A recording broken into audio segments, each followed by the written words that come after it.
تقدیر کیا ہے؟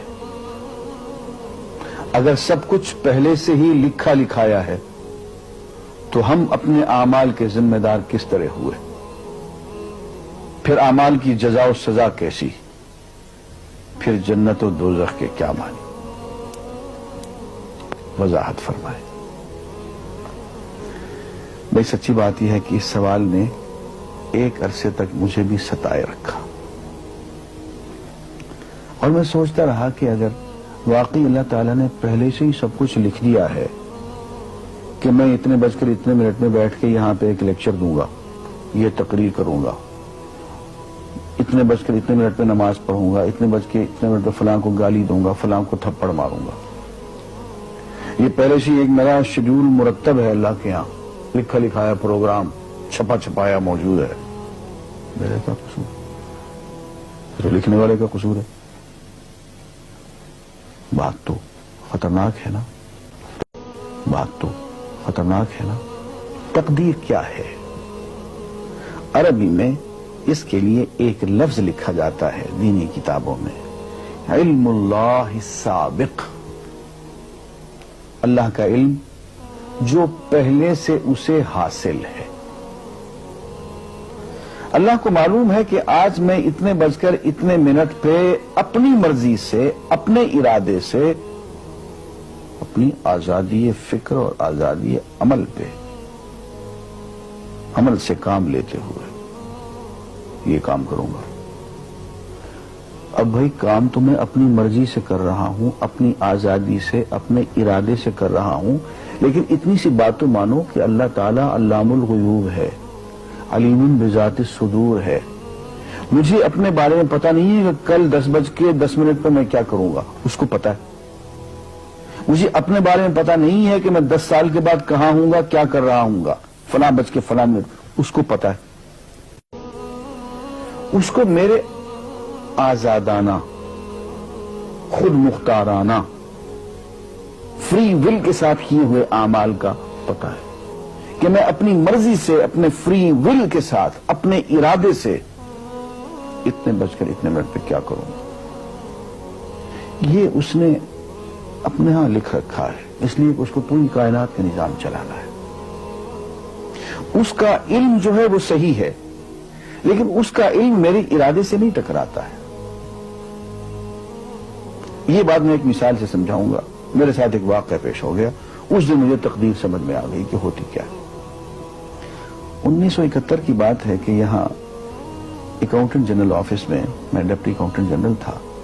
اس زمانے میں ایک مشہور نجومی تھا شیخ صادق، یہاں قلعہ گزر سنگھ میں رہتا تھا۔ وہ پتہ نہیں بیچارہ زندہ ہے یا فوت ہو گیا۔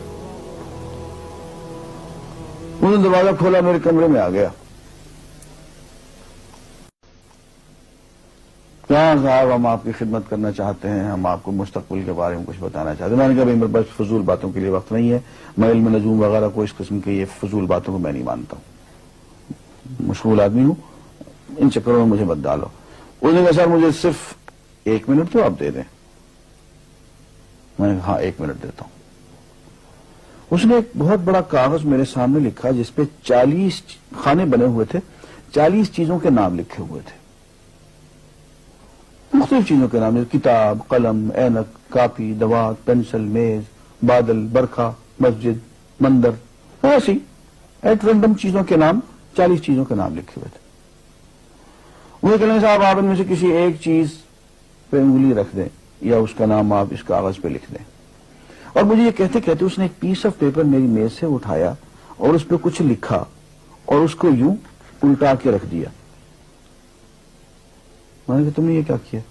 کہنے لگے جی میں نے وہ چیز لکھ دی ہے، وہ نام جو ابھی آپ لکھیں گے۔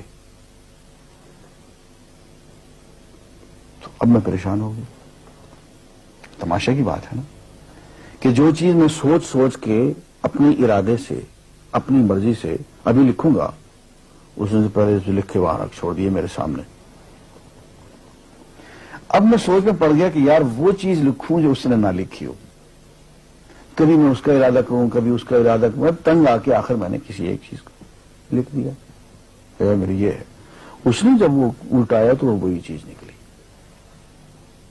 اب پتہ نہیں یہ کیا چکر تھا اس کا، خدا ہی جانے۔ کوئی اس کا علم ہوگا، کوئی فن ہوگا، کوئی تک بازی ہوگی، تک بندی ہوگی کوئی. لیکن اس دن مجھے پتا چلا کہ یار اس کو جو کچھ میں نے لکھا ہے اپنے ارادے سے لکھا ہے، اپنی مرضی سے لکھا ہے، اس سے پابند ہو کے نہیں لکھا. کبھی اس میں انگلی لگاتا تھا، کبھی اس پہ آخر چونکہ ایک لکھا میں نے. لیکن اس کمبخت کو پہلے سے پتا تھا کہ میں کیا لکھنے والا ہوں، اور اس نے پہلے سے وہاں لکھ کے رکھا ہوا تھا. میں نے کہا یار ایک محدود علم والا آدمی میرے آئندہ کے اعمال کو اپنے ہاں لکھ کے رکھ سکتا ہے. چونکہ وہ عمل میں اپنی مرضی سے کر رہا ہوں، اپنے ارادے سے کر رہا ہوں، کوئی مجبوری نہیں ہے اس میں. لیکن وہ میری مرضی والا عمل، میرے اپنے ارادے سے کیا ہوا عمل، پوری آزادی کے ساتھ کیا ہوا عمل، اس نے پہلے سے اپنے یہاں لکھ کے رکھا ہوا. یار اگر یہ انسان کر سکتا ہے تو رحمان کیوں نہیں کر سکتا؟ اس نے میرے سارے اعمال جو میں آئندہ چل کے کرنے والا ہوں، وہ سارے کے سارے اعمال اس نے اپنے یہاں لکھ کے رکھے ہیں. اس کو انتظام کرنا ہے، میرے رزق کا انتظام بھی کرنا ہے، آگے میری زندگی، میری موت، میری قبر میں اکوموڈیشن کا پتہ نہیں کہاں کا میرے اس نے انتظامات کرنے ہیں. تو میرے بارے میں اس نے سارا اگر ڈاٹا کلیکٹ کر کے رکھا ہوا ہے اپنی انفارمیشن کے لیے کہ یہ اپنی مرضی سے کیا کیا کچھ کرے گا. تو اس کے لکھے ہوئے ہونے سے میری مرضی ختم نہیں ہوتی، میری ذمہ داری ختم نہیں ہوتی، میرا ارادہ، میری فری ول ختم نہیں ہوتی. یہی وجہ ہے کہ ہم جو اعمال کرتے ہیں اس میں سے اللہ تعالیٰ اس کی کچھ ذمہ داری ہم پہ ضرور ہوتی ہے. کچھ کام اللہ تعالیٰ کا ایک نظام ہے، اس میں شاید ہماری ذمہ داری نہ ہو، وہاں جبر ہو. لیکن کچھ اعمال ایسے ہیں جن میں خالصتاً ہمیں آزادی حاصل ہے، ہمیں اختیار حاصل ہے، ہم ان کے ذمہ دار ہیں، ہمیں ان پہ جزا ملے گی، ہمیں ان پہ سزا ملے گی، اللہ تعالیٰ بچائے. اور جزا ملے گی تو جنت ہوگی، سزا ملے گی تو دوزخ ہوگی.